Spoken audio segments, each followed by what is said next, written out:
In this video, you're going to add some changes to your code so that you can serve certain file types in the correct way. So let's start with PDF files. So you want to display PDF files in the browser instead of prompting the user to download them. So let's have a quick look at how it works at the moment. So I'm going to go to Purchase Books and try this PDF file. So you can see that it is already showing inline, and this is exactly what we wanted. Now, in certain scenarios, it could have prompted us to download the file, but we can see that with our code at the moment, it works and it's inline. Now, what if it wasn't inline? You could change that by adding something in the headers. So right after this line, let's add all our specific scenarios. So for a PDF file, meaning the extension name is PDF. So let's have a quick look at what we used for extension. So file details dot extension name. So if file details dot extension name equals PDF, meaning we've got a PDF file to serve, then you can add a header called content disposition, like this. And you can set that to inline. And this will make sure that your PDF file is displayed inline in the browser. Now, if you choose to make it downloadable, then you change this to attachment and you specify the file name. So for example, let's call it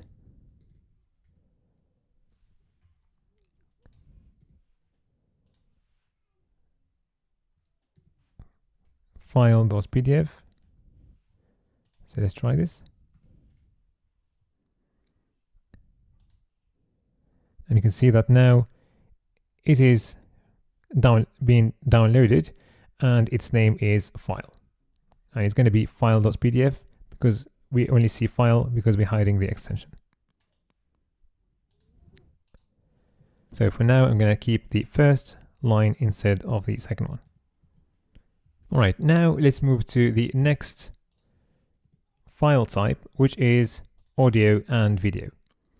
So in this scenario, we want to stream in ranges. So let's have a quick look at how it works at the moment. So if I go to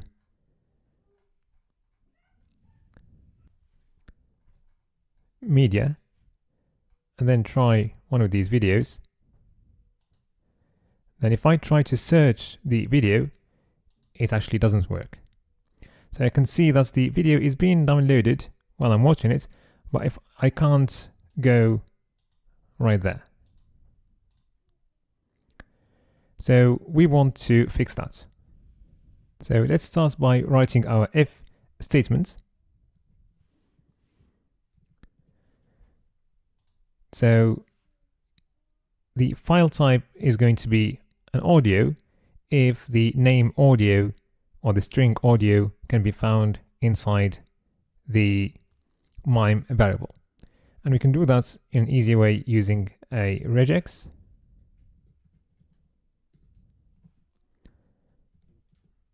Which will take audio as a parameter.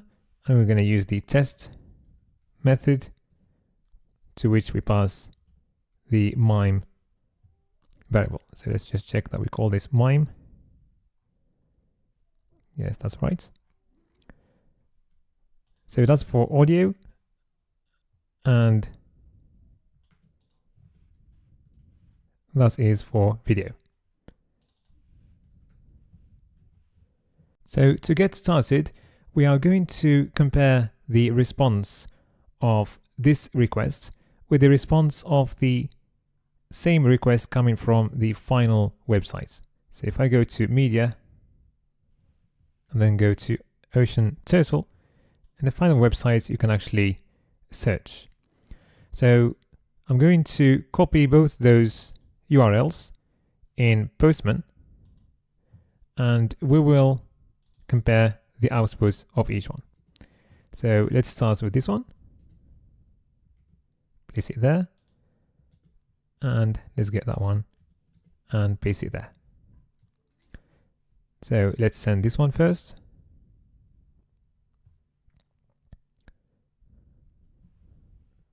So these are the headers which we received. And let's try with our current progress, and let's check the headers as well. All right, so now we've got only 4 headers here, and we've got 7 headers now. So let's check the difference.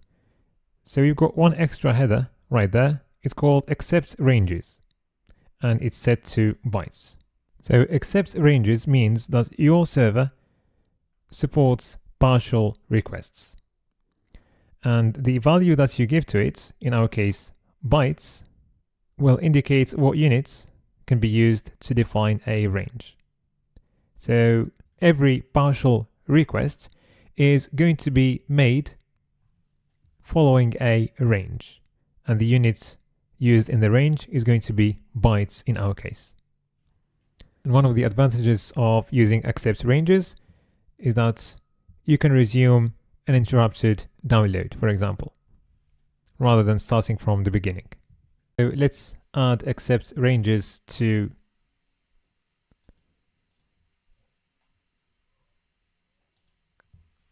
our headings.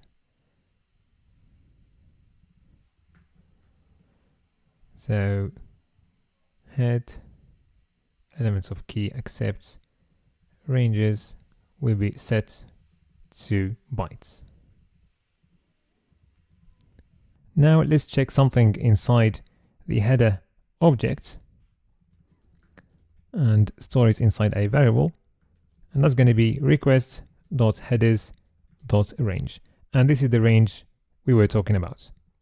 So let's console.log the range and see what happens.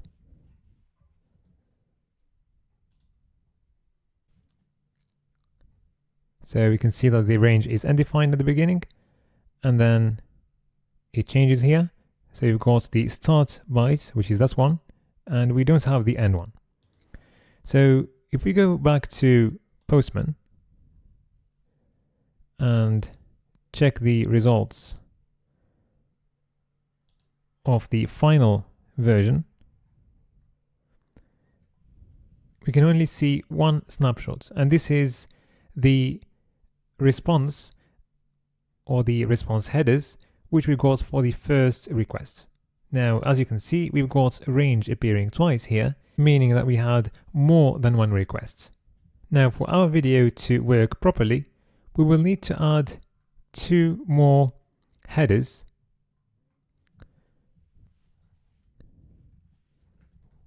which are going to be the content range and the content length.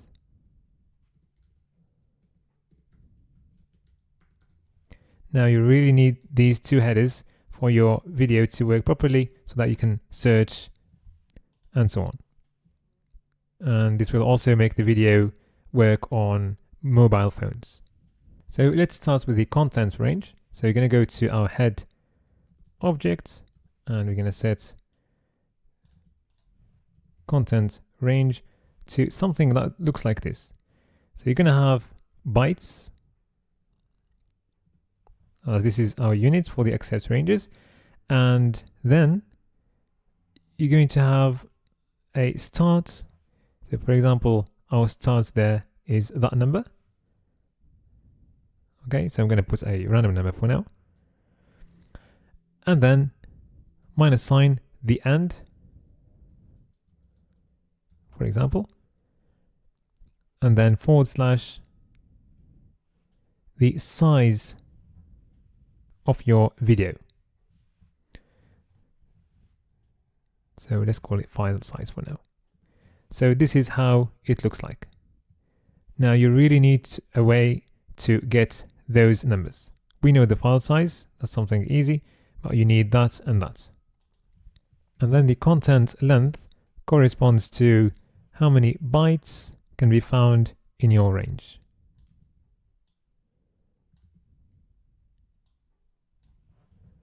And in this example, it's going to be that one minus that one, so the end minus the start, and you add 1 because you want to count also the last byte. And one more thing you need to do in this scenario, you need to change the status code, which you set to 202 at the beginning, or 200, you need to change that to 206. And that's what you do when streaming in ranges like this. So what we're missing here is the start and end. We need to find a way to calculate them or to find them. The file size is pretty straightforward. You can use the FS module to get that. So you can try, for example, FS start sync, which you apply to the full static path. Now you need to take care of the error handling. So you're going to place this inside a try catch statement.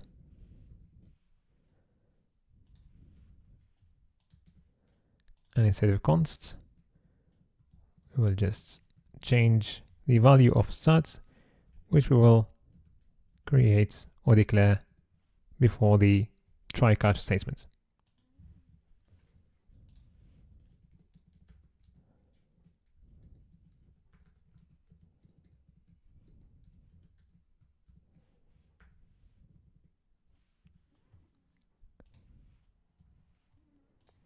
So to get the file size,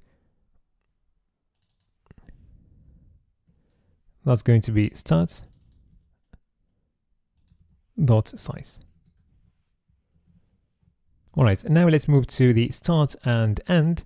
So as you might have guessed, we need to get that from our range. So here we've got only the start, but in other circumstances, you would get both the start and the end. But in some scenarios, you get undefined, like at the beginning, right there. So what we need to do, we will need to check if range is undefined or not. So if it's not undefined, then we are going to carry on with this code. And we're going to add the headers, etc., change the status code, and so on. Otherwise, if the range is undefined, then we will just carry on as normal, as we did for the other files. That normally happens with the first request when you start playing the video. So if range is not undefined, then range is going to be in the following format. So let's copy this, something like that, and you would expect the end as well, if it's there. So what you need is the start and the end. So let's go ahead and write some JavaScript code, which will get us both those values. So let's remove bytes equal. So I'm going to define a variable start end like this, and that's going to be our range, where we replace bytes equal with an empty string. And this will give you the start and the end like that. Now we will split both these values using this separator. So split using the minus sign separator. So this will give us an array made of start and end. That's great. So we're making some good progress here. Now you are ready to get start by getting the first item of your array and then end if it's there. So let's define a variable start, which is going to be start and element of index 0. Now this is going to be a string because we've been manipulating strings so far. So you can pass this as an integer like that. Now let's move to the end. So const end equals. So we're going to check if there is a second item inside our array.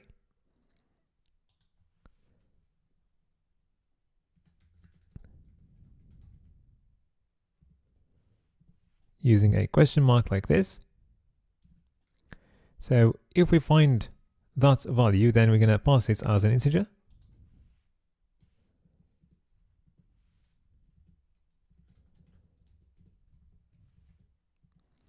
Otherwise, we're going to set it to the file size -1. So file size -1, because when you start reading, you start from byte 0.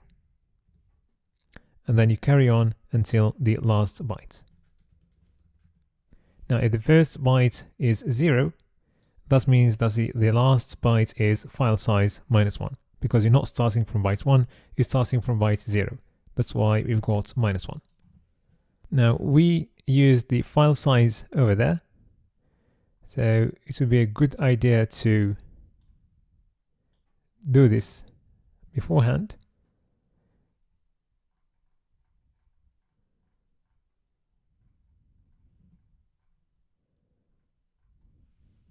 We can do it there, for example.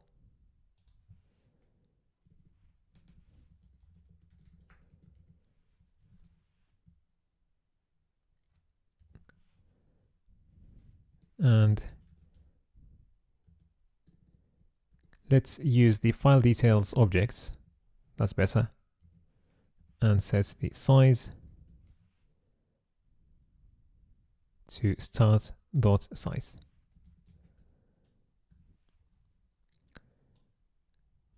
And that's our size,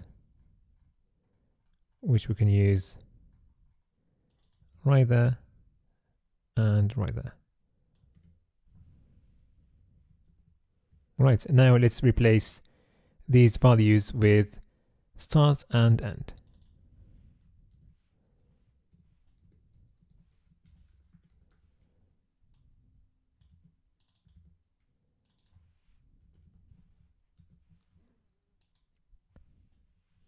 And the same there, so end minus start.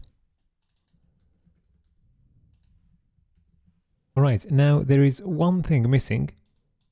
It's the options of the read stream method or the create read stream method.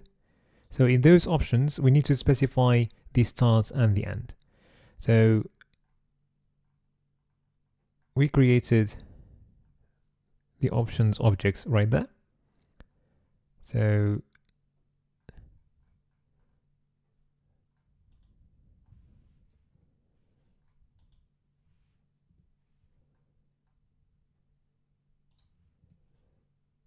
let's change that here and set options to start end. So now let's test our code.